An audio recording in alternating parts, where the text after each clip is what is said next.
وقد مكروا مكرهم وعند الله مكرهم صدق اللہ العظیم۔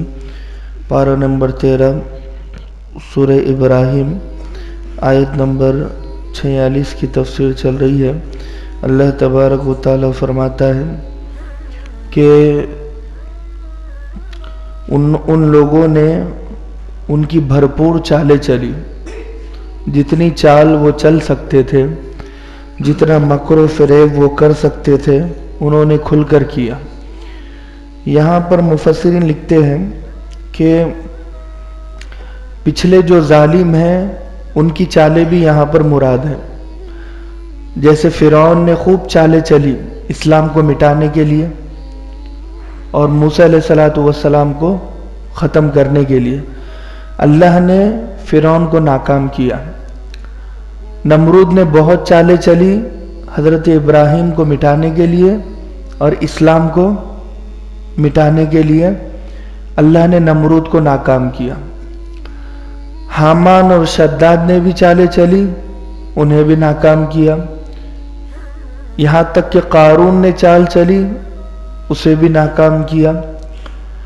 قوم عاد، قوم سمود نے چالیں چلی اپنے اپنے پیغمبروں کے خلاف، نبیوں کے خلاف، حضرت صالح علیہ السلام، حضرت شعیب علیہ السلام کے خلاف، مگر وہ ناکام رہے۔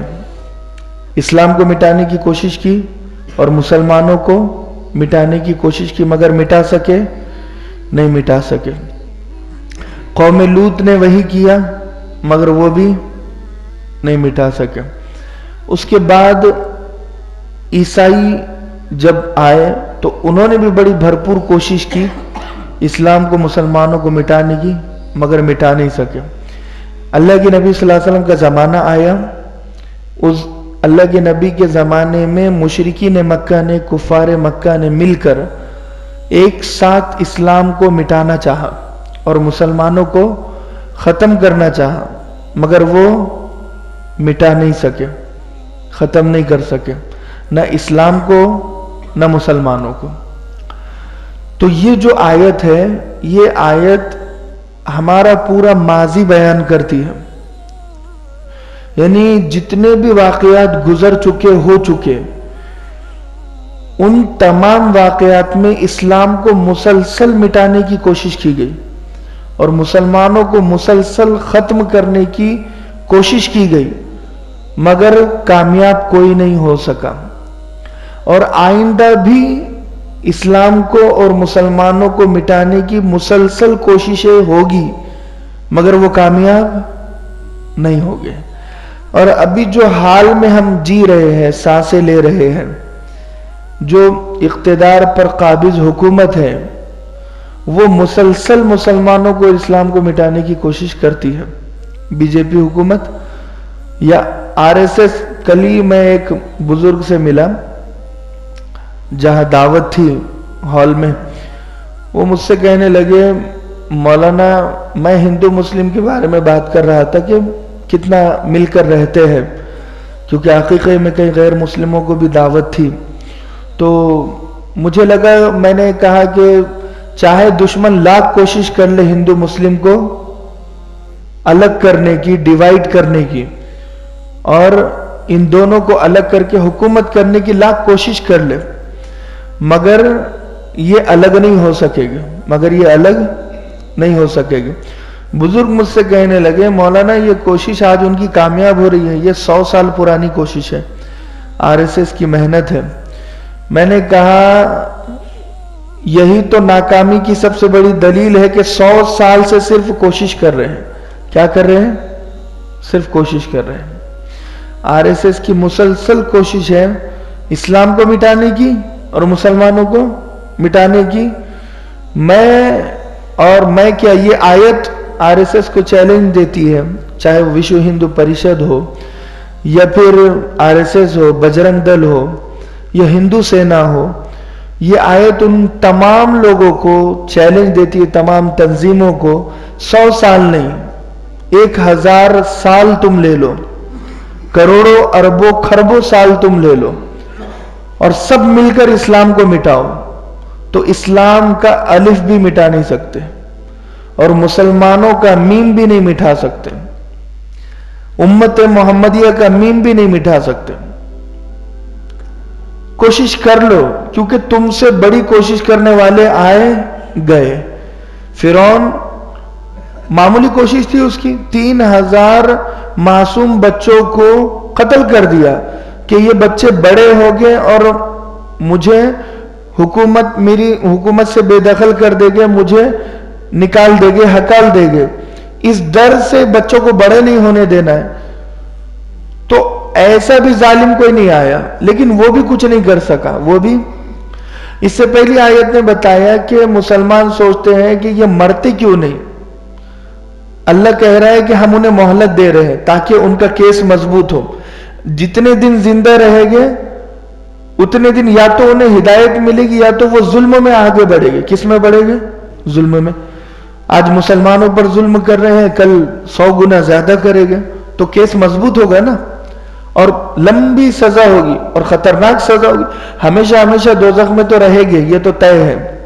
کافر ہمیشہ دوزخ میں رہے گا، یہودی ہمیشہ دوزخ میں رہے گا، عیسائی ہمیشہ دوزخ میں رہے گا، یہ طے ہے، اس میں کوئی دو رائے نہیں ہے۔ لیکن رہنے میں بھی کیٹیگریز ہے نا۔ کافر سب سے سخت عذاب میں مبتلا ہو گئے، سب سے سخت عذاب میں، یہودی، کافر، عیسائی، اس لیے کہ مٹانے کی کوشش کی مگر مٹا نہیں سکے۔ تم مٹانے کی کوشش کرتے رہو، اللہ بچانے کی کوشش کرتے رہے گا۔ جیتے گا کون؟ اللہ جیتے گا، کیونکہ یہ آیت کہہ رہی ہے، میں نہیں کہہ رہا ہوں۔ وَقَدْ مَكَرُوا مَكْرَهُمْ، ان تمام نے ہر طرح کی چال آزما لی، چل لی۔ وَعِنْدَ اللَّهِ مَكْرُهُمْ، اور اللہ کے پاس ان کی ہر چال کا توڑ موجود ہے، ہر چال کا توڑ موجود ہے، ہر چال کا۔ بھئی بتاؤ اب، کیا کوئی ایسی چال، کیا کوئی ایسا پلان ان کے پاس، پلاننگ منصوبہ ایسا ان کے پاس ہے کہ اللہ کے پاس اس کے پاس جواب نہیں ہے؟ اللہ کو تو پتا ہے جتنی تلواریں جمع ہو رہی ہے، جتنی ہتھیار جمع ہو رہے ہیں، بابری مسجد کو شہید جو کیا گیا، کون انوالو تھا کون نہیں تھا، اللہ کو سب پتا ہے۔ آگے کیا ہوگا سب پتا ہے۔ ابھی نرسنگانند سرسوتی نے کہا کہ بھئی ہم تلواریں ہمارے پاس رکھو اور کھلے عام قتل عام کرو، کھلے عام قتل عام کرو، بچے زیادہ پیدا کرو، اپنی سینا مضبوط کرو، مسلمانوں کو اگر مٹانا ہے تو بچے 100 گنا زیادہ پیدا کر لو، ہتھیار 100 گنا زیادہ رکھ لو، پھر بھی اسلام نہیں مٹے گا، مسلمان نہیں مٹے گا۔ سوال ہی پیدا نہیں ہوتا، کیونکہ یہ میری بات نہیں ہے۔ اگر ہم بات کریں گے تو چھوٹا منہ بڑی بات ہو جائے گی، یہ اللہ کی بات ہے۔ وَعِنْدَ اللَّهِ مَكْرُهُمْ، اللہ کے پاس ان کی ہر چال کا جواب ہے۔ وَإِنْ كَانَ مَكْرُهُمْ لِتَزُولَ مِنْهُ الْجِبَالِ، اللہ کہہ رہے حالانکہ ان کی چالیں اتنی پاورفل ہے، اتنی طاقتور ہے، لِتَزُولَ مِنْهُ الْجِبَالِ، کہ پہاڑ اپنی جگہ سے ہٹ جائے، ہل جائے، کہ وہ پہاڑ کو توڑ کر ریزہ ریزہ کر دے۔ اتنی مضبوط پلاننگ ہے ان کی، ایسا نہیں ہے کہ چھاٹ چھوٹ پلاننگ ہے۔ اللہ کیا کہہ رہے؟ حالانکہ ان کی ہر پلان اتنا سخت ہے، لِتَزُولَ مِنْهُ الْجِبَالِ، کہ پہاڑ کو مٹی بنا دے، پہاڑ کو ہلا دے، پہاڑوں میں زلزلہ لا لے۔ اتنی ڈینجرس چالیں ہیں، لیکن اس کے باوجود وہ کامیاب نہیں ہو رہے، لیکن اس کے باوجود وہ کامیاب نہیں ہو رہے۔ کھوکھلی چالیں نہیں ہے، بڑی فل پروف اب سوچو آپ، RSS کو 100 سال ہو گئے، 100 سال میں کتنی کوشش ہوئی ہوں گی، کتنی فوج انہوں نے، جیسا بچہ 15 سال کا ہوتا ہے فوراً RSS کے وزیٹر پہنچ کر اسے اپنی فوج میں بھرتی کر دیتے۔ 15 سال کے بچے کو جو ٹریننگ ملتی ہے، اور اب تو 12-13 سال سے شروعات ہو رہی ہے، اس کی ذہن سازی کی جاتی ہے، اسے ہتھیار چلانا سکھایا جاتا ہے، اسے تیار کرایا جاتا ہے 15 سال سے لے کر 35 سال تک، 20 سال ٹریننگ دی جاتی ہے، پھر چھوڑا جاتا ہے اسے، پھر اسے پولیس کی لائن میں بھیجا جاتا ہے، ادھر ادھر بھیجا جاتا ہے تاکہ وہ اپنے مشن میں کامیاب ہو سکے۔ اتنی بھرپور پلاننگ کہ حکومت کے سپورٹ میں وہ آگے بڑھ رہے، لیکن پھر بھی وہ کچھ کر نہیں سک رہے ہیں۔ تو یہ اللہ تبارک و تعالی کر رہا ہے، ان کی ہر چال کو ناکام۔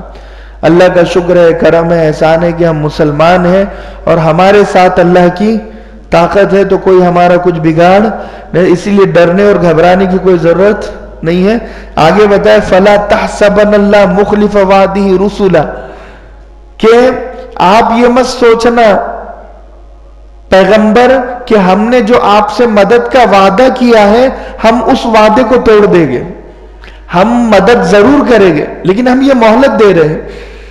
اللہ نے پیغمبر سوچ رہے تھے نا کب اللہ کا عذاب آئے گا، کب مدد آئے گی، تو اللہ کہہ رہا ہے فَلَا تَحْسَبَنَّ اللَّهَ، مسلمانوں سے بھی اللہ کہہ رہا ہے ڈرو مت، یہ مت سوچنا کہ اللہ ہمارے ساتھ نہیں ہے۔ 2021 چل رہا ہے، مسلمانوں پر ظلم ہوا کشمیر میں، میانمار میں، برما میں، ہر جگہ پر، یہ مت سوچنا کہ اللہ تمہارے ساتھ نہیں ہے۔